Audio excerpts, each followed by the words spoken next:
الحمد لله رب العالمين والصلاة والسلام على أشرف الأنبياء والمرسلين نبينا محمد وعلى آله وأصحابه أجمعين ومن تبعهم بإحسان إلى يوم الدين. أما بعد، هي كتاب بلوغ المرام للحافظ ابن حجر العسقلاني رحمه الله تعالى يمن مربت درساتنا. لذي درس لي كتاب الصلاة، باب صلاة الجمعة لينا يلنو ያው ባለፈው ካቆምንበት እንቀጥላለን። 384ኛ ሐዲስ ላይ ነው ያለነው። وعن ابن عمر رضي الله عنهما قال قال رسول الله صلى الله عليه وسلم ليس على مسافر جمعة رواه الطبراني بإسناد ضعيف.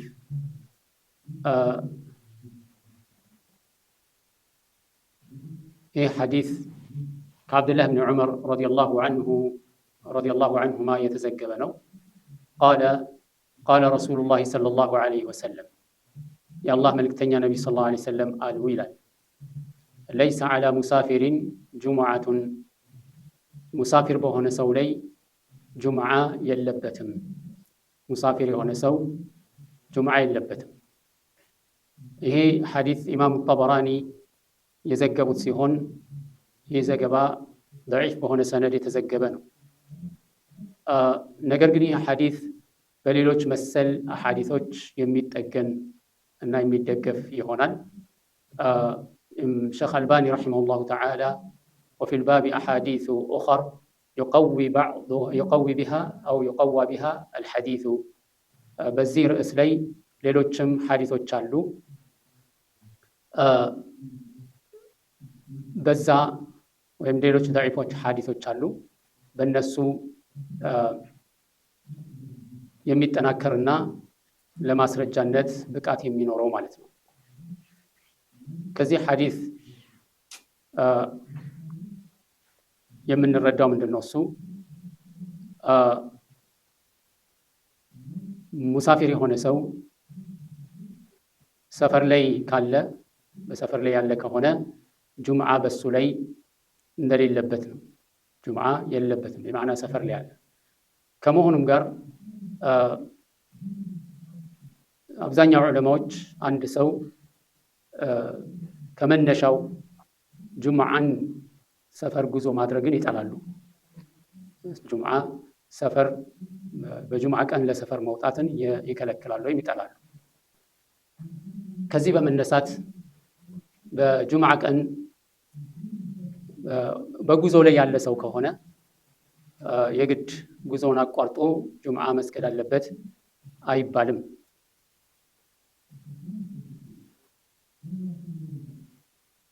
ያው በመተኩ ግን ያው ዙህር ሰላትን ይሰግዳል። በመተኩ ዙህር ሰላትን መስገድ በሱ ላይ ግዴታ ይሆናል። ቀጣዩ ሐዲስ ከዓብድላህ ብን መስዑድ ረዲየላሁ ዐንሁ የተዘገበ ሐዲስ ሲሆን ቃል ካነ ረሱሉላሂ ሰለላሁ ዐለይሂ ወሰለም የአላህ መልእክተኛ ነቢዩ ሰለላሁ ዐለይሂ ወሰለም ኢዘ ስተዋ ዐለል ሚንበሪ ሚንበሩ ላይ ወጥተው ሲመቻቹ እስተቅበልናሁ ቢውጁሂና በፊቶቻችን ወደ እሳቸው እናቅጣጫለን። ረዋሁ ትርሚዚዩ ቢስናድን ضعيف ኢማም ትርሚዚ ሐዲሱን ضعيف በሆነ ሰነድ ዘግበውታል። ወለሁ ሻሂዱ ሚን ሐዲስ አልበራ عند ابن خزيمة ይሄ ሐዲስም እንደዚሁ ሌላ ደጋፊ የሚሆን በራ ኢብኑ ዓዚብ ባስተላለፈው ሐዲስ ኢብኑ ኹዘይማ በዘገቡት ላይ ለዚህ ሐዲስ ደጋፊ የሚሆን እናገኝለታለን። በዚህም መሰረት ከዚህ ሐዲስ የምንረዳው ኹጥባ ሚንበር ላይ ተወጥቶ የሚደረግ መሆኑን ነው። ያው ሚንበር ለህዝቡ ሙሉ ለሙሉ እንዲታይ የሚያግዝ የሆነ በተወሰነ ደረጃ ከፍ ያለ የሆነ ሚንበር ነው። ኢማሙ ኹጥባ ሲያደርግ እዛ ላይ ወጥቶ ይቀመጣል። ከዛም ቆሞ ኹጥባ የሚያደርግበት ያው ሚንበር ሁላችንም የምናውቀው ነው። ይሄ የተፈለገበት እንግዲህ ያው ለሁሉም ግልጽ ሆኖ ኢማሙ እንዲታይና እንደዚሁም በንግግር ለሁሉም ማቅጣጨት እንዲችል ተፈልጎበት ነው ማለት ነው። ከዚህ ሐዲስ በተጨማሪ የምናገኘው ኹጥባ ላይ የሐደሩ ሰዎች ኹጥባ ላይ የተጣዱ ሰዎች ሁሉ ፊታቸውን ወደ ኸጢቡ ማቅጣጨት እንዳለባቸው በተለይ በየትኛውም ሁኔታ ላይ ቢቀመጡም ልክ ኹጥባውን ሲጀምር ግን ፊት ለፊት ኢማሙን አቅጣጭተው ፊታቸውን ወደ ኢማሙ አዙረው መቀመጥ እንዳለባቸው እንረዳለን። ያው ይሄ የሰሐባዎች ተግባር የሚያሳየን ይህንን ነው። ምክንያቱም አንደኛ ከአዳብም አንጻር ኢማሙ ኹጥባ እያደረገ አንዱ ወደ ቀኝ አንዱ ወደ ግራ የሚዞር ከሆነ ይሄ ለንግግሩ ምንም ትኩረት አለመስጠትን የሚያሳይ ነው። በተጨማሪም ያ የሚናገረው ኸጢቡ በተገቢ መልኩ ንግግሩን ወደ አድማጩ አቅጣጭቶ እንዳይናገር የሚያደርገው ነው። ምክንያቱም ኹጥባ በሚያደርግበት ጊዜ የሚያናግረው እነሱን ነው።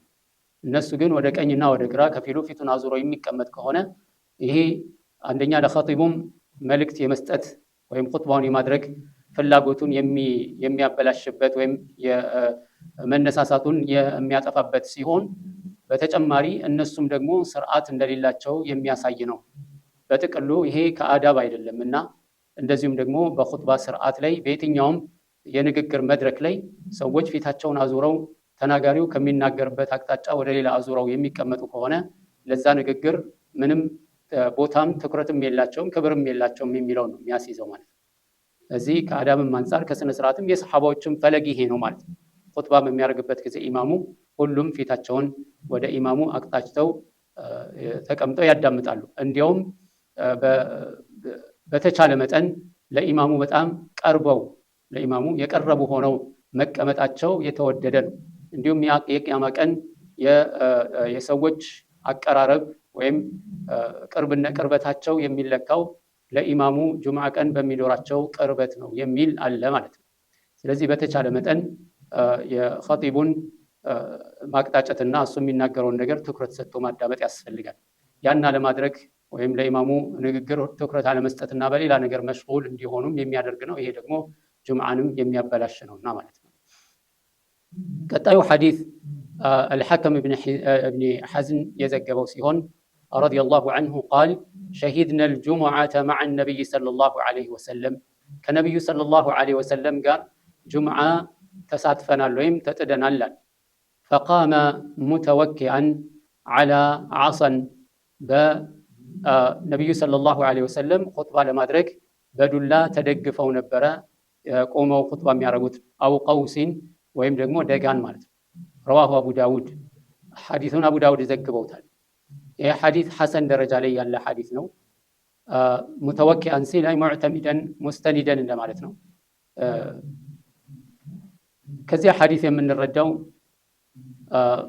ኸጢብ የሆነ ሰው ኹጥባ ሲያደርግ ዱላ ወይም መሰል የሆነ ነገር መያዝ የተወደደ እንደሆነ ያሳየናል። ከመሆኑም ጋር ይህ ሐዲስ ነቢዩ ሰለላሁ ዐለይሂ ወሰለም ሚንበር ከመያዛቸው በፊት ያለውን ሁኔታ የሚያሳይ ነው። ነቢዩ ሰለላሁ ዐለይሂ ወሰለም በሚንበር ላይ ኹጥባ ማድረግ ከጀመሩበት ጊዜ አንስቶ የሚደገፉበት ወይም የሚይዙት ዱላም ሆነ ማንኛውም ነገር እንዳልነበራቸው ተዘግቧል። እንዲሁም አንዳንዶቹ ከዛም አልፈው ኸጢቡ ሰይፍ ይዞ ኹጥባ ቢያደርግ የተወደደ ነው ይላል። ለዚህም ምክንያት የሚያቀርቡት ያው ሰይፍ ዋናው የእስልምና መስፋፊያ መንገድ አድርገው የሚያስቡ ሰዎች አሉ። በሐቂቃ ያው ይሄ በጣም የተሳሳተ የሆነ ግንዛቤ ነው። ኢስላም ለመስፋፋት ብሎ ሰይፍ ያነሳበት ጊዜ የለም። ነገር ግን አደጋ በተፈጠረባቸው ወይም ለእስልምና አደጋ በሆኑና እስልምናን ለማጥፋት በሚያልሙና በሚያቅዱ ሰዎች ላይ ሁሉ ዘመቻ አድርጎባቸዋል። እንደዚሁም ደግሞ እስልምና ሰይፍ ይዞ እስልምናን ተቀበሉ ሳይሆን በሄደበት ቦታ ሁሉ ለእስልምና ግብዣ ነው የሚያደርገው። የአላህ መልእክተኛ ነቢ ሰለላሁ ዐለይሂ ወሰለም ሰሐባዎቻቸውንም የሚያዙት በዚህ ነው። አብዛኛው የዘመቱባቸው ወይ እነሱን ለማጥቃት የመጡ ካሉ ወይንም ደግሞ እስልምና እና ሙስሊሞችን ለማጥቃት መሰናዱ እያደረጉ ያሉ ህዝቦች ወይንም ደግሞ ከሌሎች ጋር በመመሳጠር ፕላን እያደረጉ ያሉ ሰዎች እና የመሳሰሉትን ነው ነቢዩ ሰለላሁ ዐለይሂ ወሰለም የዘመቱባቸው። ሌሎቹን ግን የአላህ መልእክተኛ ነቢ ሰለላሁ ዐለይሂ ወሰለም ሰሐባዎቹን ሲልኩ ምንድን ነው የሚሉት? እንፉዝ ዐላ ሪስሊክ፣ በተረጋጋ መንፈስ ተጓዝ፣ በመንደራቸው ላይ ስትደርስ በጦርነት እንዳትጀምር ምርጫዎችን ስጣቸው። እስልምናን እንዲቀበሉ፣ እስልምናን ካልተቀበሉ ደግሞ ጅዝያ ከፍለው የሚኖሩበትን መንገድ በተቻለ መጠን ያለምንም ኃይልና ጉልበት ሰዎቹ ወደ እስልምና መግባት የሚችሉበት መንገድ ነው ግብዣ የሚደረገው ማለት ነው። ስለዚህም እብኑል ቀይም ረሒመሁላሁ ተዓላ ምን ይላሉ? ለም ዩሕፈዝ ዐን ረሱሊላሂ ሰለላሁ ዐለይሂ ወሰለም በዕደ ኢትኻዚሂል ሚንበር፣ ነቢዩ ሰለላሁ ዐለይሂ ወሰለም ሚንበርን ከመጠቀም ከጀመሩ ጊዜ አንስቶ ሚንበር ይዘው መጠቀም ከጀመሩበት ጊዜ አንስቶ አነሁ ካነ የርቃሁ ቢሰይፊን ወላ ቀውሲን ወላ ገይሪሂ፣ ሚንበሩ ላይ ሲወጡ ሰይፍ ይዘው ወይም ቀውስ ደጋን ይዘው ወይንም ሌላ ነገር ይዘው አንካሴ የመሳሰሉ ሰዎችም ይዙታል። እነዚህን ነገሮች ይዘው የወጡበት ምንም የተዘገበ አንድም የለም። ሚንበር ከያዙ በኋላ ነቢዩ ሰለላሁ ዐለይሂ ወሰለም ሚንበሩ ላይ እነዚህን ነገሮች ይዘው መውጣታቸውን የሚጠቁም ምንም ነገር የለም። ወለው ካነ ዛሊከ ሱነተን ማ ተረከሁ በዕደ ኢትኻዚሂል ሚንበር፣ ይሄ ነገር የነቢዩ ሰለላሁ ዐለይሂ ወሰለም ፈለግና ኸጢቦች ሁሉ ሊከተሉት የሚገባው መንገድ ቢሆን ኖሮ ነቢዩ ሰለላሁ ዐለይሂ ወሰለም ሚንበርን መጠቀም በጀመሩበት ጊዜ ባልተውት ነበረ፣ ከዛ በፊት ያደርጉት እንደነበረው። ከማ ለም ዩሕፈዝ ዐንሁ አነሁ ኢተኸዘ ሰይፈን ቀብለ ኢትኻዚል ሚንበር፣ ልክ እንደዚሁ ሚንበርን ከመጠቀማቸው በፊት ራሱ ሚንበሩን ከመጠቀማቸው በፊት ራሱ ሰይፍ ይዘው ኹጥባ ማድረጋቸውን የተዘገበ ምንም ዘገባ የለም። ወኢነማ ካነ ያዕተሚዱ ዐላ ቀውሲን አው ዐሳ፣ ነቢዩ ሰለላሁ ዐለይሂ ወሰለም ያደርጉ የነበረው ቀውስ ወይም ዓሳ ወይም ዱላ ነገር ይዘው የሚቆሙት እንጂ ሰይፍ ይዘው መቆማቸው ተዘግቦ ማያቅም ጭራሽ በየትኛውም ከሚንበር በፊትም ከሚንበር በኋላም ማለት ነው። ወማ የظنه الجهال أنه كان يعتمد على السيف إشارة إلى أن الدين قام به، ይሄ አንዳንድ ጃሂሎች እንደሚያስቡት ሰይፍን መያዝ የእስልምናን የመስፋፋት ሂደትን የሚጠቁም ነው የሚለው ሚን ፈረጥ ጃህሊሂም፣ ካለማወቃቸው ከጅህልናቸው ብዛት ነው እንደዚህ የሚናገሩት። ፈዲኑ ኢነማ ቃመ ቢልወሕይ ወልቁርአን፣ ዲን የተቋቋመውና የቆመው በወሕይና በቁርአን ነው። ይህንን መሰል ንግግር ያው ቀደም ሲልም ማሳለፋችን ይታወሳል ማለት ነው። ባለፈው ደርሶቻችን ላይ እነዚህን ወይም ይህንን ርዕስ አንስተን ተነጋግረናል። ባረከላሁ ፊኩም። ያው የጁምዓ ርዕስ በዚህ ይጠናቀቃል። ቀጣዩ ርዕሳችን የሚሆነው ባቡ ሰላተል ኸውፍ ይሆናል። ሰላተል ኸውፍ፣ ይህ ሰላት በፍራቻ ጊዜ የሚሰገድ የሆነ ሰላት ነው። ኸውፍ የሚለው ነቂደል አምን ነው፣ ከሰላም ከሚለው ተቃራኒ ነው። ሰላተል ኸውፍ የተለያዩ የአሰጋገድ አይነቶች አሉ። እነዚህ የሰላተል ኸውፍ አይነቶች የምንጠቀማቸው በኸውፍ ጊዜ ብቻ ነው። አምን በሆነ ጦርነት በሌለበት ጊዜ አንጠቀማቸውም። እንደዚሁም እንደ ጦርነቱ እና እንደ ስጋቱ ጥንካሬና ክብደት ያሰጋገዱ ሁኔታም ይለያያል ማለት ነው። የጠላት ያለው ኃይል ቅርበቱ፣ እንደዚሁም የኃይል ሚዛኑ ያለው ውጥረት፣ እነዚህ ሁሉ ነገሮች የኸውፉ ብዛትን መሰረት በማድረግና የኸውፉን ኃይል የጠላትን ብርታት መሰረት ያደረገ የሰላተል ኸውፍ አይነቶች ተዘግበዋል። ሰላተል ኸውፍ የተደነገገበት ምክንያት ሁለት ነው ይላሉ። አንደኛው በኸውፍ ወቅት ላይ መሰረታዊ የሆኑ የሰላት ስርዓቶችን መጠበቅ በማይችሉበት ሁኔታ ሙስሊሞች ሰላታቸውን እንዳይተው ወይም ደግሞ ሰላታቸውን ሙሉ አድርገው ለመስገድ እንዳይቸገሩ ለማግራራት ነው። አንደኛው ተይሲር ነው ማለት ነው። ሸሪዓ አስሉ የተመሰረተው በምን ላይ ነው? በተይሲር ላይ ነው። ማ ጀዐለ ላሁ ዐለይኩም ፊዲን ወማ ዩሪዱ ላሁ ሊየጅዐለ ዐለይኩም ፊዲን ሚን ሐረጅ። አላህ ሱብሓነሁ ወተዓላ በዲን ውስጥ ሐረጅን አይፈልግም። ዩሪዱ ላሁ ቢኩሙል ዩስረ ወላ ዩሪዱ ቢኩም አልዑስር። አላህ ማግራራትን ነው ለእናንተ የሚፈልገው እንጂ መቸጋገርን አይፈልግም። ስለዚህ የሚደነግጋቸው ህግጋቶች አላህ ሱብሓነሁ ወተዓላ የሚደነግጋቸው ህግጋቶች የሚቻሉ ናቸው። የማይቻሉ በሚሆኑበት ወቅት ላይ ደግሞ በዛ በችግሩ ልክ ደግሞ የመግራራት ሂደት አለ ማለት ነው። ስለዚህ ይሄ የመግራራቱን ሁኔታ መሰረት የሚያደርገው በምን ላይ ነው? በችግሩ ላይ ነው ማለት ነው። እዚህ ነው በደሩራ ጊዜ የታዘዙ ነገሮች ይግራራሉ።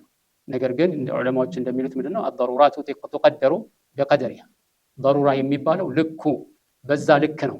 የመግራራት ሁኔታ ያለው። ለምሳሌ አንድ ሰው ሰላትን መስገድ ያለበት አርካኑን ጠብቆ ነው። ከሰላት አርካኖች ውስጥ መቆም አንዱ ነው። መቆም በማይችልበት ጊዜ ቁጭ ይላል።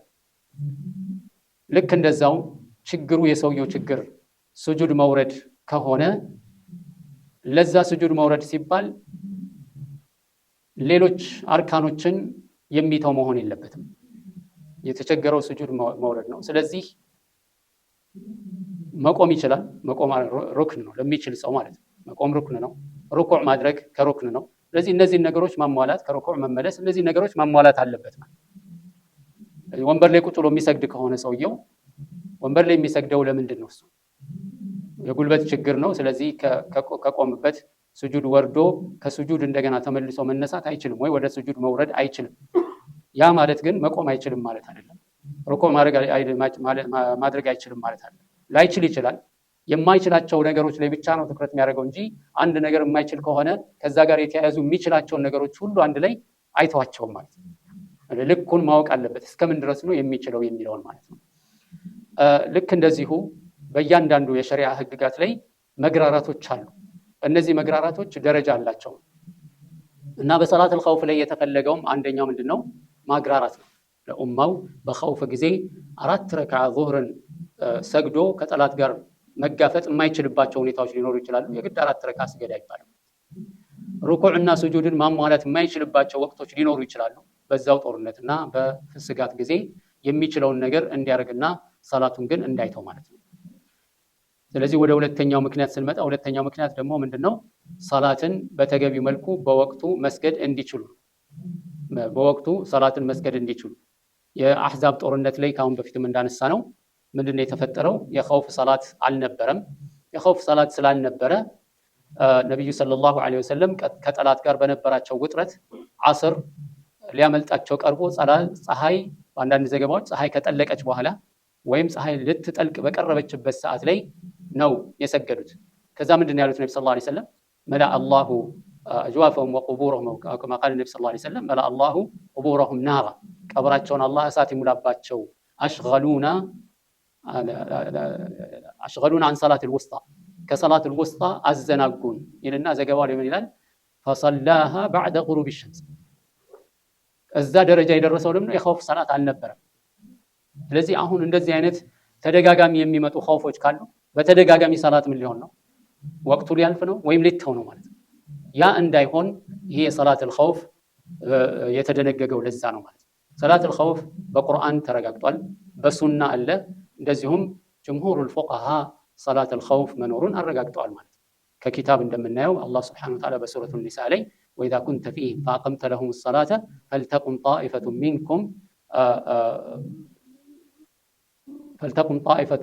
منكم وليأخذوا حذرهم وأسلحتهم فإذا سجدوا فليكونوا من ورائكم ولتأتي طائفة أخرى لم يصلوا فليصلوا معك. በእነሱ መሃል ሆነ አንተ ሰላትን በምታቆምበትና በምትሰግድበት ጊዜ፣ ሰላት ላይ በምትቆምና በምትሰግድበት ጊዜ የተወሰኑ ጭፍሮች መጥተው ካንተ ጋር ይስገዱ። እነዚህ የሰገዱት ሰዎች ሲጨርሱ ደግሞ ሌሎቹ ይምጡና ካንተ ጋር ይስገዱ። በዚህ መሃል ደግሞ ጥንቃቄያቸውንና መሳሪያቸውን መፍታት፣ ትጥቃቸውን መፍታት ሳይሆን በታጠቁትና ዝግጁ በሆኑበት ልክ ነው ሰላታቸውን መስገድ ያለባቸው። ስለዚህ እነዛ ሰግደው ሲጨርሱ ሌሎቹ ይምጡ። وليأخذوا حذرهم وأسلحتهم لمن ود الذين كفروا لو تغفلون عن أسلحتكم وأمتعتكم فيميلون عليكم ميلة واحدة. ካፊሮቹ የሚመኙት ምንድነው? እናንተ በዚህ በሰላት ምክንያት ተዘናግታችሁ መሳሪያዎቻችሁን ፈታችሁ አስቀምጣችሁ ስትዘናጉ በአንድ ጊዜ መጥተው ሊወሯችሁ ነው የሚመኙት። ስለዚህ እናንተ ሁሉ ጊዜ ጥንቃቄያችሁንና መሳሪያችሁን ታጥቃችሁ መሆን አለበት እያለ ይዘረዝራል ማለት ነው በሱረቱ النساء ላይ። ይሄ ያው ሰላት الخوفን በተመለከተ የመጣ እንደሆነ እናያለን። እንደዚሁም ከሱና ስንመለከት ያው ሐዲሶቹን እንመጣባቸዋለን። ሰላት الخوف በተለያዩ ቦታዎች ላይ በነኽላ ዑስፋን ዘመቻ ላይ ذي قردና ذات الرقاع በሚሉ ላይ ተከስተዋል። እንዲሁም ذات الرقاع ካሁን በፊት ባለፈው ሳምንት ደርሳችን የሲራ ደርሳችን ላይ እንዳየነው ذات الرقاع ሰላት الخوف የተጀመረበት ዘመቻ ነው። ذات الرقاع የተከሰተው ደግሞ ከአሕዛብ ዘመቻ በኋላ እንደሆነ አይተናል በሲራ ደርሳችን ላይ። ስለዚህ እነዚህን ቦታዎችና የሰጋገድ አይነቶችን በተመለከተ የተዘገቡ አሐዲሶችን በዚህ ርዕስ ስር እንመለከታለን ማለት ነው። ፉቃሃዎች የዚህን አሰጋገድ ሂደት ከማስረጃዎች ጋር መሰረት በማድረግ ዘማቾች በሁለት ኢማም መስገድ ይችላሉ። አንደኛው ያው የምንመጣባቸው አሐዲሶች አሉ ነብዩ ሰለላሁ ዐለይሂ ወሰለም እንዴት እንደሰገዱ። እነዛ አሰጋገዶች ምቹ በሆኑበት ወቅት ሁሉ ከነዛ አሰጋገዶች አንዱ ተግባራዊ ይሆናል ማለት ነው። ሁለት ኢማም ባስፈለገበት ጊዜ አንደኛው ሙሉ ጦሩ ከነ ኢማማቸው ሰግደው ወደ ምሽጋቸው ወይም ወደ ሰልፋቸው ወደ ምድብ ቦታቸው ይመለሳሉ። ከዛ ደግሞ ሌሎቹ ደግሞ እንደገና ይሰግዳሉ ማለት ነው። ሁለተኛው ሁኔታ ደግሞ ይሄ ጦርነቱ ወይም ስጋቱ በጣም የበረታ በሆነ ጦርነቱ የተጋጋመና በጣም የበረታ በሆነበት ጊዜ ሰላት አልጀማዓም ራሱ መስገድ አይጠበቅባቸውም። እያንዳንዳቸው ባሉበት ሁኔታና ባሉበት ቦታ ላይ የሚችሉትን ነገር በማድረግ ሰላታቸውን ይሰግዳሉ ማለት ነው። ምሽግ ላይ ያሉት በምሽግ ላይ፣ ግንባር ላይ ያሉትን በግንባር ላይ፣ ሁሉም ባለበት ቦታ ላይ ቁጭ ብለው መስገድ ካለባቸው ቁጭ ብለው፣ እየተንቀሳቀሱ መስገድ ካለባቸው እየተንቀሳቀሱ ሰላታቸውን ያደርጋሉ ማለት ነው። በአንድ ኢማም መስገድን በተመለከተ ያው ከነብዩ ሰለላሁ ዐለይሂ ወሰለም ተግባር ከቁርአኑም የምናየው ከነብዩ ሰለላሁ ዐለይሂ ወሰለም ሐዲሶች የሚመጡ ሐዲሶችንም የምናየው በዛ ነው። ከዚህ የምንረዳው ምንድነው? እሱ ያኒ ሰላተል ኸውፍ መደንገጉን ስንመለከት የምንረዳው ምንድነው? እሱ እስልምና ለሰላት ምን ያህል ትልቅ ቦታ የሰጠመው እናያለን። ሰላት ማለት ምን ያህል ከባድ እንደሆነና ማንኛውም ሰው ዝም ብሎ ችላ የሚለው እንዳልሆነ ያስረዳናል። እንግዲህ እነዚህ ሰዎች በግንባር ላይ ያሉ ዘመቻ ላይ ያሉ ለኢዕላኢ ከሊመቲላሂ ሱብሓነሁ ወተዓላ የአላህ ቃል ከፍ እንዲል ላኢላሃ ኢለላህን ከፍ ለማድረግ ነው የሚዋጉት። ለአላህ ብለው ነው የሚዋጉት። ዲነል ኢስላምን ለመጠበቅ ነው የሚዋጉት። ቢሆን ኖሮ መግራራት ያለበት ለእነዚህ ሰዎች ነበር። እነዚህ ሰዎች ነው ሊግራራላቸው የሚገባው። ሳምንትም ፈጀ ምንም ፈጀ ተውትና ከዛ ልክ ስትረጋጉ ሰላታቸውን ስገዱ ሊባሉ የሚገባቸው ነበሩ እነዚህ። ከመሆኑም ጋር በዛው ወቅት ላይ ሰዓቱ ከደረሰ የሰላቱ ሰዓት ከደረሰ ስገዱ። ይሄ ለእስልምና ሰላት በወቅቱ መሰገድ የሚለውን ነገር ምን ያህል ትኩረት እንደሰጠበት የምንመለከተው። በአሳዛኝ ሁኔታ ዛሬ ሰዎች ሰላትን በወቅቱ መስገድ ያቃታቸው፣ ማቃቱ ደግሞ ከጅህልና ጋር ሲሆን ከስንፍና ጋር ሲሆን የቀለለ የሆነበት ጊዜ ላይ ነው። ሰንፎ አንድ ሰው ሰላትን በወቅቱ አለመስገዱ እንደ ቀላል የሚታይበት ዘመን ላይ ደርሰናል። ለምን? በአሁን ሰዓት ሰዎች አሉ ሰላት መስገድ ያለብን 3 ጊዜ ብቻ ነው የሚሉ ማለት ነው። 3 ጊዜ ብቻ ነው መስገድ ያለብን፣ 3 ወቅት ሰላት። በአሳዛኝ ሁኔታ በአሁን ሰዓት ይሄ ነገር በአገራችን ላይ ራሱ በጣም እየተስፋፋ ነው። የሺዓ አቂዳ ማለት ነው፣ የሺዓ እምነት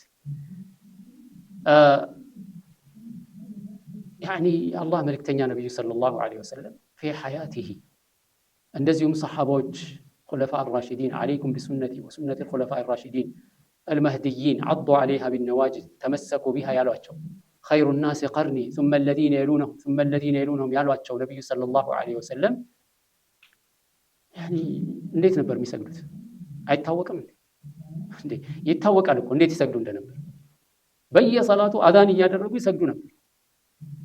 ስለዚህ በሆነ ወቅት ላይ ወይም በሆነ በእድሜያቸው ውስጥ አንድ ጊዜ ያደረጉትን ነገር ወይም ደግሞ በሆነ ከምክንያት ጋር የተያያዘ ነብዩ ሰለላሁ ዐለይሂ ወሰለም የሰገዷቸውን ሰላቶች እንደ ዋና አድርጎ በየቀኑ ተግባር በየዕለት ተዕለት ተግባራቸውን ደግሞ ችላ ብሎ መተው፣ ይሄ በአቅል እንደው ዲኑን ለጊዜው ትተነው አቅልን አንድ ሰው አቅሉን ቢጠቀም ይሄን ነገር እንዴት ሊያረጋግጥ ይችላል? እንዴት ይሄ ነገር ሊያረካው ይችላል? አንድ ሰው 3 ሰላት ብቻ ነው። ማን ነው የሰገደው 3 ሰላት ወይም 3 ወቅት ሰላት? ማን ነው 3 ወቅት ሰላት የሰገደው? ነብዩ ሰለላሁ ዐለይሂ ወሰለም አላረጉትም፣ አላየንም፣ አልሰማንም። ሰሐቦች አላረጉትም፣ አላየንም፣ አልሰማንም።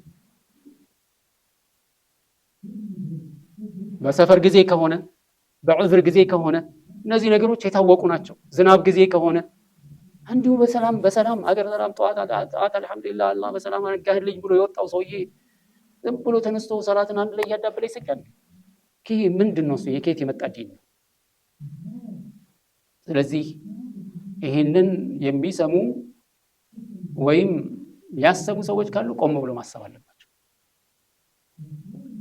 ሰላት የሚሰገደው ለአላህ ነው። የሆነ መንግስት ያዘዘው ወይም ባለስልጣን ያዘዘው ሆኖ ስትፈልግ የምትሰራው ስትፈልግ የምትተው ሲመችህ የምትፈጽመው ሳይመችህ ደግሞ ሸውደህ የምታልፈው ነገር አይደለም። ዲን ነው። በቃ አላህ ነው። ከአላህ ጋር ነው ሰውየው ዲል የሚያደርገው ማለት ነው። ስለዚህ እንደዚህ እያጨማለቀ ማንን ለማታለል ዲን ነው ብሎ ሲይዘው ደግሞ ምን ይሆናል? ሙሲባው የከፋ ይሆናል ማለት ነው። ሙሲባው የከፋ ይሆናል። ባላወቅንበት መንገድ ዛሬ ውስጥ ለውስጥ እየተስፋፋ ያለው ነገር ይሄ ነው። ካሁን በፊትም እንዲሁ በተደጋጋሚ የሺዓ አቂዳ በአሁን ሰዓት አደጋ ላይ ነው ያለ። አደጋው በጣም እየሰፋ ነው ብለን ብዙ ጊዜ አንስተናል። አሁን ደግሞ የባሰ ነው። ስለዚህ እኛ ይህን ነገር በደንብ አጥንተን ልንይዘው ከዛም ደግሞ ዘመዶቻችንን ከእንደዚህ አይነት ነገር ልናስጠነቅቅ ይገባል ማለት ነው። ስለዚህ ሸሪዓ በኸውፍ ጊዜ ሰላትን ወቅቱን ጠብቀን እንድንሰግድ ካዘዘን በሰላም አንድ ሰው እየበላ እየጠጣ ንጹህ አየር እየተነፈሰ ዝም ብሎ ሰላትን ተነስቶ እያደባለቀ የሚሰግድ ከሆነ ይሄ በጣም አደገኛ። ስለዚህ የመጀመሪያው የሰላትን ኸውፍ የሚያስተምረን ምንድነው? እሱ ኢስላም ለሰላት ያለውን ትልቅ ቦታ ነው። ስለዚህ ነው ሰሐቦች ሁሉም በጠቅላላ ከተግባሮች መካከል ቢተው ለኩፍር የሚዳርግ ነገር ቢኖር ሰላት ነው ይላል። ከተግባር መካከል በተግባር ከሚፈጸሙ የዲን ክፍሎች መካከል አንድ ሰው ቢተው ካፊር የሚሆንበት ነገር ተግባር ቢኖር ሰላት ነው። ስለዚህም ነው እያንዳንዱ ሲታመም እንኳን ምን ያደርጋሉ? እንዲህ ተሸክመው ነው ይዘውት የሚመጡት። ከጎንና ከጎን ደግፈው አምጥተው ሰፍ ላይ ያቆሙታል እንዲሰግድ ማለት ነው። ይሄ ነው የሰላት ቫልዩ የሰላት ደረጃ ያለው ሰሃቦች ዘንድ ይሄ አይደለም። እንኳን ዋጅብ ሰላት ሱና ሰላት ላይ ጦርነት ላይ ያሉ በጦር እየተወጉ በቀስት እየተወጉ ሰላታቸውን ሱና ሰላት ማቋረጥ አይፈልጉም። ለሰላት ያላቸውን ትልቅ ቦታ። ስለዚህ ዲን አልእስላም ለሰላት ያለውን ትልቅ ቦታ የሚያሳየን ሲሆን ሁለተኛው ደግሞ የጂሃድ ጉዳይ ማለት ነው። ጂሃድ ሽሩጡን ጠብቆ ስርዓቱን ጠብቆ ሸሪዓ በሚደነግገው መልኩ የቆመ ጂሃድ ካለ ይሄ ጂሃድ በጣም ትልቅ ቦታ እንዳለው የሚያመለክተን። ይሄም ደግሞ ዝም ብሎ አንድ ሰው ጂሃድ ነው ብሎ ዝም ብሎ ዘው የሚልበት ሳይሆን በአሁን ሰዓት በጂሃድ ስም የሚሰሩ የተለያዩ ሽብሮች አሉ። ሽሩጦች የጂሃድን ሸርጥ የማያሟሉ ማለት ነው። የጂሃድን ስርዓት ያልጠበቁ ማለት ነው። እነዚህን ጥንቃቄ ማድረግ ያስፈልጋል። የኸዋሪጆችን እንቅስቃሴ እንደ ጂሃድ የሚቆጥር ሰው ካለ ይሄም የተሳሳተ ነው። የኸዋሪጆች እንቅስቃሴ ጂሃድ አይደለም። እነሱ ደግሞ በቃ የሙጃሂዶች መሆናቸውን ለማሳየት መጀመሪያ የሚያደርጉት ምንድነው? በቃ በደረሱበት ቦታ ሁሉ ወንዱን አንድ ወንድ ያመጣሉ፣ አንድ ሴት ያመጣሉ፣ ይገርፏቸዋል። ለምን? ሐድ እያቆሙ ነው። ዝሙት ሰርተው የሌሊት ጃሂሉ ደግሞ ማሻአላህ ያው ጂሃድ ሸሪዓን እንደዚህ ነው ተግባራዊ ማድረግ። አንዳንዱ በቃ ስሜታዊ ይሆናል። እኔ እነሱ ምን አይነት አቋም እንዳላቸው አይዶን ኬር አያገባኝም። እኔ ሸሪዓን ግን ተግባራዊ እያደረጉ ነው። ምን ማለት ነው? አንድ ሰው አቅል ያለው ሰው እንደዚህ ይናገራል? ነብዩ ሰለላሁ ዐለይሂ ወሰለም ኸዋሪጆችን ያንን ያህል ለዒባዳ የሚለፉትን እኮ ነው የጀሃነም ውሾች ያሏቸው ነው ሰማት። ይሄ ሊዘነጋ አይገባው። እኔ በደርስባቸው እኮ እንደ ዓድ ህዝቦች ነው መጨረሳቸው ያሉት ነብዩ ሰለላሁ ዐለይሂ ወሰለም ኸዋሪጆችን። ያሁኖቹን እኮ አይደለም የድሮዎቹን ውሸት የሚጠየፉ ኸዋሪጆች ናቸው። ለምን? የድሮዎቹ ኸዋሪጆች ከባኢር ያስከፍራል የሚል እምነት ስላላቸው አይዋሹም፣ አይሰርቁም። ከባኢር የሚባል ነገር ይጠነቀቃሉ። የድሮዎቹ ኸዋሪጆች አብዱላህ ኢብኑ አባስ ሊያናግራቸው የሄዱት ኸዋሪጆች ምንድነው ነብዩ ሰለላሁ ዐለይሂ ወሰለም እንዳሉት ተሕቂሩነ ሰላተኩም ማ የእናንተን ሰላት ከነሱ ሰላት ጋር ሰሃቦቹን እኮ ነው የሚሉት። ሰሃቦቹን ተሕቂሩነ ሰላተኩም ማ ሰላቲ የነሱን ሰላት ከናንተ ሰላት ጋር ስታነጻጽሩት የናንተን ትንቁታላችሁ የተባሉት ሰሃቦች። አብዱላህ ኢብኑ አባስ ሲሄድ ከዒባዳ የተነሳ በዒባዳ ከመልፋታቸው የተነሳ ፊታቸው ገርጥቶ እጃቸው ጉልበታቸው ደድሮ በዒባዳ ብዛት ማለት ነው። የአላህ መልእክተኛ ምንድን ያሉት? የቅረኡነ አልቁርአን ላ ዩጃዊዙ ተናቂህም ቁርአን ይቀራሉ ግን ከጉሮሯቸው አለ በማዕና ምን ላ يفهሙ ነው አይገነዘቡትም። የሚገነዘቡት ሌላ መንገድ ነው። የነሱ ግንዛቤ የዲኑ ግንዛቤ ሌላ ነው። ለዚህ ነው እኮ የመጀመሪያው ኸዋሪጅ ነብዩን ሰለላሁ ዐለይሂ ወሰለም አዕድል ሲላቸው ምን ነው የሚፈልገው? እሱ አድል ነው አይደለም። ነብዩ ሰለላሁ ዐለይሂ ወሰለም የሚያውቁት አድልና እሱ የሚገባው አድል የተለያየ ነው ማለት ነው። ተመልከት፣ በዚህ ደረጃ ግንዛቤያቸው ከዲን ያፈነገጠ መሆኑን ነው የምትረዳው። አዕድል ያ ሙሐመድ ኢዛ ለም አዕድል አነ ፈመን ዘ الذي አዕድል ወይሐክ ወይውል እኔ አድል ካላረኩኝ ማን ነው በምድር ላይ አድል ያደርግ የሚችል? የዚህ ሰውዬ አድል ግንዛቤ ምንድነው? ነብዩ ሰለላሁ ዐለይሂ ወሰለም ከሚያደርጉት ያ አድል ጋር ምንም አይገናኝም። እዚህ ነው ይቀራሉ ቁርአን። እንደዚህ አይነት የኸዋሪጅ አቋም ያላቸው በተለያየ ቦታ ላይ በዘመናችን ብዙ አሉ። يقتلون أهل الإسلام ويذرون أهل الأوثان ሙስሊሞችን ነው የሚገድሉት። የጣዖት ባለቤቶችን ግን አይነኩም። ተመልከት። ቦኮ ሐራም የት ነው ያለው? አሸባብ የት ነው ያለው? ማን ነው የሚገድለው? የት ነው የሚያፈነዳው? መስጂድ እኮ ነው እየገቡ የሚያፈነዱት። ሙስሊሙን ኸዋሪጅ በታሪክ ጠላት ተዋግተው አያውቁም። በታሪክ ኸዋሪጆች ጠላትን ተዋግተው አያውቁም ነው የሚሉት። በቃ ይሄ ምን ሆነ? ከፈረ። በምን ምክንያት? ይሄን በመስራት። ስለዚህ እሱ ከከፈረ ደግሞ በዙሪያ ያሉትም ሰዎች ይሄን ኩፍር እያዩ ዝም ስላሉ እነሱም ከፍረዋል። በቃ በስልሲላ ነው የሚከፍረው አንድ ሰው። እዛ አንድ መንግስትን ካከፈሩ ምን ያደርጋሉ? ከዛ የመንግስቱ ሚኒስትሮች ሁሉ ይከፍራሉ። ለምን? ከሱ ጋር አብሮ ተባባሪዎች ናቸው። ፖሊሱም ይከፍራል። ለምን? የእሱን ህግ አስከባሪ ስለሆነ። የመንግስት ሰራተኞች ይከፍራሉ። ለምን? ዝም ብለው የተባሉትን እየሰሩ ስለሆነ። ህዝቡ ይከፍራል። ለምን? ጋዝና የጋዝ ዋጋ ቢጨምርበት የዳቦ ዋጋ ቢጨምርበት ይጮሃል። የዲን ሲነካ ግን ዝም ይላል። እሱም ካፊር። ሁሉንም ኡማውን አስከፍረው በቃ እነሱ ብቻ። ሚስቱን ከሰውየውን ከሚስቱ ጋር ያለያዩታል። አንቺ እኮ የምትኖሪው ከካፊር ጋር ነው ብለው ከካፊር ጋር ነው የምትኖሪው፣ አንቺ ሐላል አይደለሽም ለሱ ይላሉ። ይዘዋት ሂጅራ ብለው ደግሞ ይወጣሉ። የት? ካፊር ሀገር፣ ሌላ ሀገር ደግሞ የካፊር ሀገር። ከዛ በኋላ አንዱ ወልይ ይሆናል፣ ለአንዱ ይድራታል። ጨምልቅልቅ ያለ ነው። ይሄ ነው የኸዋሪጅ ስራ። እዚያውም በየቦታው ዳዕሽ የሚባለው አሸባብ፣ ቦኮ ሐራም፣ እነዚህ ሁሉ የኸዋሪጅ ቡድኖች ናቸው። ጀማዓተል ኢኽዋን ሙስሊሚን እነዚህ ሁሉ የኸዋሪጅ ቡድኖች ናቸው። ጂሃድ እየሰሩ አይደለም፣ ጂሃድ አይደለም እያደረጉ ያሉት። ይሄን ልናውቅ ይገባል። ስለዚህ ጂሃድ በተቋቋመበት ስርዓቱን ጠብቆ በተቋቋመበት ወቅት ላይ ተሳታፊ የመሆን ግዴታ በእያንዳንዱ ሙስሊም ላይ አለ። ላ ተተመነው ሊቃል ዐዱው፣ ጠላትን መገናኘትን አትመኙ። ወስአሉላህ አሰላመ፣ አላህ ሰላም እንዲያመጣላችሁ ብቻ ለምኑት። ፈኢዛ ለቂቱሙሁም፣ ነገር ግን አላህ አስገኝቶት ከስቶት ከጠላት ጋር ከተገናኛችሁ ደግሞ ፈስብቱ፣ ጽኑ። መፍረክረክ የሚባል ነገር የለም። ነገር ግን አስሉ ምንድነው? ላ ተተመነው ሊቃል ዐዱው፣ ጠላት ጋር መገናኘትን አትመኙ የተባለው።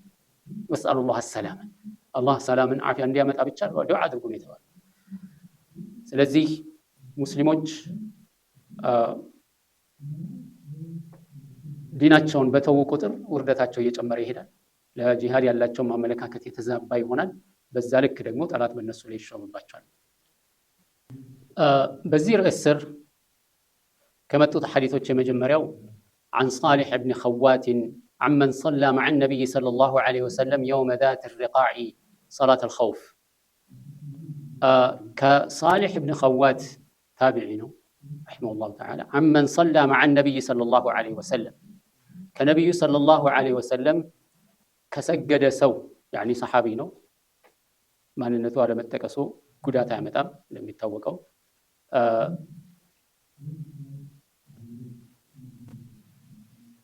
عمن صلى مع النبي صلى الله عليه وسلم يوم ذات الرقاع، ذات الرقاع ጊዜ የذات الرقاع ዘመቻ ጊዜ ከነቢዩ ሰለላሁ ዐለይሂ ወሰለም ጋር ሆኖ ሰላተል ኸውፍን የሰገደ ሰውን ሰምቶ እንዳስተላለፈው ወይም ከሰማው የተናገረው ምንድነው? أن طائفة من أصحابه صلى الله عليه وسلم صلت معه، የሰላተል ኸውፍ በሚሰገድበት ጊዜ የተወሰኑ የነብዩ ሰለላሁ ዐለይሂ ወሰለም ሰሐባዎች ከነቢዩ ሰለላሁ ዐለይሂ ወሰለም ጋር ሰገዷል። طائفة من أصحابه صلى الله عليه وسلم ከነቢዩ ሰለላሁ ዐለይሂ ወሰለም ሰሐባዎች የተወሰኑ ቡድኖች ሰገዱ። صلت معه ከሳቸው ጋር ሰገዱ። وطائفة وجاه العدو ሌሎቹ ቡድኖች ደግሞ ከጠላት አቅጣጫው እየጠበቁ ነው ማለት ነው። فصلى بالذي معه ركعة ከሳቸው ጋር አብሮ እየሰገዱ ካሉት ሰዎች ጋር ወይም እነሱን صلى بهم ከተባለ ያው صلى بهم አሰገዳቸው ማለት ነው። فصلى بالذي معه ركعة ከሳቸው ጋር ያሉትን ሰዎች አንድ ረክዓ አሰገዷቸው። ثم ثبت قائما ከዛ በኋላ ቆሙ። እሳቸው ቆሞ በዛው ጸኑ ማለት ነው። وأتموا لأنفسهم ከኋላቸው ይሰግዱ የነበሩት ሰዎች የቀረውን ለራሳቸው አንድ ረካ ጨምረው ሰገዱ ማለት ነው። ثم انصرفوا ከዛ በኋላ ተበተኑ ወደ ቦታቸው ወደ ጠላትን ፈሰፉ وجاه العدو ከሰላት ወጥተው ጠላትን አቅጣጩ ማለት ነው። ثم انصرفوا فصفوا وجاه العدو ከዛ ወዲያው ያን ሰላታቸውን በራሳቸው ጨርሰው ከጠላት ፊት ለፊት ቆሙ ማለት ነው። وجاءت الطائفة الأخرى ከዛ ሌሎቹ ደግሞ መጡና ከነብዩ ሰለላሁ ዐለይሂ ወሰለም ኋላ ተሰለፉ ማለት ነው። ነብዩ ሰለላሁ ዐለይሂ ወሰለም ቆመው እየጠበቋቸው فصلى بهم الركعة التي بقيت የቀረችዋን አንድ ረክዓ አሰገዷቸው ነብዩ ሰለላሁ ዐለይሂ ወሰለም ሁለተኛውን ቡድን ማለት ነው። ثم ثبت جالسا ከዛ ነብዩ ሰለላሁ ዐለይሂ ወሰለም ቁጭ ብለው ቆዩ ማለት ነው። وأتموا لأنفسهم እነዛ አንዱን ረክዓ ብቻ ነው የሰገዱት ከሳቸው ጋር። ስለዚህ ተነስተው ሁለተኛውን ረክዓ ሞሉ በራሳቸው ማለት ነው። ነብዩ ሰለላሁ ዐለይሂ ወሰለም ቁጭ ብለው ተሸሁድ ላይ እየጠበቋቸው ثم سلم بهم ከዛ በኋላ ከነሱ ጋር አሰላመቱ ማለት ነው። ነብዩ ሰለላሁ ዐለይሂ ወሰለም ጠበቋቸው፣ መጥተው ተሸሁድ ላይ ደረሱባቸው ከሁለተኛው ረክዓ። ነብዩ ሰለላሁ ዐለይሂ ወሰለም ጋር ሆነው እሳቸው ሲያሰላመቱ ከነብዩ ሰለላሁ ዐለይሂ ወሰለም ጋር አብረው አሰላመቱ። ሙተፈቁን ዐለይህ ይሄ ቡኻሪና ሙስሊም የገጠሙበት ነው። وهذا لفظ مسلم ይሄ የሙስሊም የዘገባ ቃሉ የሙስሊም ነው።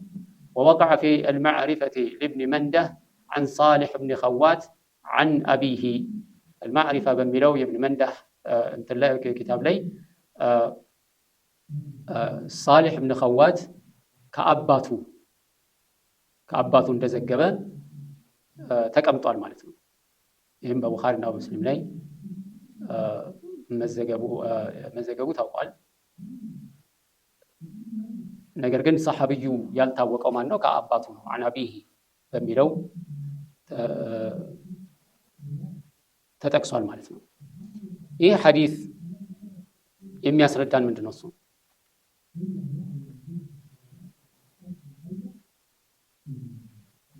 በትክክልም ኢማሙ አሕመድ ረሒመሁላሁ ተዓላ እንደሚሉት በቁርአኑ ላይ ያለውን በትክክል ተግባራዊ የተደረገበት እንደሆነ የሚያሳይ ነው። ኢዛ ቁምተ ፊህም ፈአቀምተ ለሁሙ ሰላተ ፈልተቁም ጣኢፈቱን ሚንሁም መዐክ የተወሰኑ ቡድኖች መጥተው ከአንተ ጋር ይቆሙ። ፈኢዛ ሰጀዱ ፈልየኩኑ ሚን ወራኢኩም ወልታእቲ ጣኢፈቱን ኡኽራ ለም ዩሰሉ ፈልዩሰሉ መዐክ። እነዛ ከሰገዱ በኋላ ከእናንተ ኋላ ይሁንና ጠላትን ይፋጠጡ፣ ሌሎቹ ደግሞ ያልሰገዱት መጥተው ከአንተ ጋር ይስገዱ የሚለው በሰላት ይሄ ሰላቱል ኸውፍ በዛት ርቃዕ ላይ የተሰገደው የሰላቱል ኸውፍ ጠላትንም ለመጋፈጥ ሰራዊቱንም ከአደጋ ለመከላከል በጣም የተሻለ የሆነ ያሰጋገድ ስልት ነው ይላል። ከመሆኑም ጋር ወደ 6 የሚሆኑ ያሰጋገድ ስልቶች ተዘግበዋል። ከነዛ 6 ያሰጋገድ ስልቶች አንዱ ነው ይሄ ማለት ነው። ዛት ርቃዕ ገዝወት ዛት ርቃዕ ላይ የተከሰተ ነው እና ገዝወት ዛት ርቃዕ የተባለበትን ምክንያት ባለፈው ደርሳችን ላይ በሲራው ላይ እንዳሳለፍ ነው። ሰሐባዎች ወደዚህ ዘመቻ ሲሄዱ ብዙዎቹ ባዶ እግራቸውን እንደነበሩና በዚህ በባዶ እግራቸው ባደረጉት ጉዞ ከሙቀቱ ከመሬቱ ጥንካሬ የተነሳ እግሮቻቸው መሰነጣጠቅና መቁሰል ሲጀምር ያንን ለመከላከል ጨርቅ እንደዚሁም ቆዳ ያገኙትን ነገር ቀዳዳው እግራቸውን የተቀለሉበት ስለሆነ ነው የሚል ተዘግቧል ማለት ነው። ወደ 100 ኪሎ ሜትር ይሆናል ከመዲና። በዛ ዘመቻ ላይ ይሄ ዛት ርቃዕ የተባለበት ዋናው ምክንያት ይሄ ነው። ሌላው ከሐዲሱ የምናየው እንግዲህ በእንደዚህ አይነት መልኩ ሰላቱል ኸውፍ መስገድ የሚቻል መሆኑን እናያለን። ሰላቱል ኸውፍ ጊዜ 2 ረክዓ እንደሚሰገድ፣ ይሄ 2 ረክዓ ደግሞ ከኢማሙ ጋር በሚሆንበት ጊዜ አንደኛው ቡድን አንዱን ረክዓ ከኢማሙ ጋር አንዱን ረክዓ ለብቻው፣ ሁለተኛው ቡድን መጥቶ አንደኛውን ረክዓ ከኢማሙ ጋር ሁለተኛውን ረክዓ ለብቻው፣ ከዛ በኋላ በእንደዚህ አይነት መልኩ የሚያደርጉት እንደሆነ የሚያሳየን ነው። በዚህም ላይ የምናየው ምንድነው? እሱ ሁለቱም ቡድን የሰላቱል ጀማዓ ከኢማማቸው ጋር ማግኘታቸውን የሚያሳየን ነው።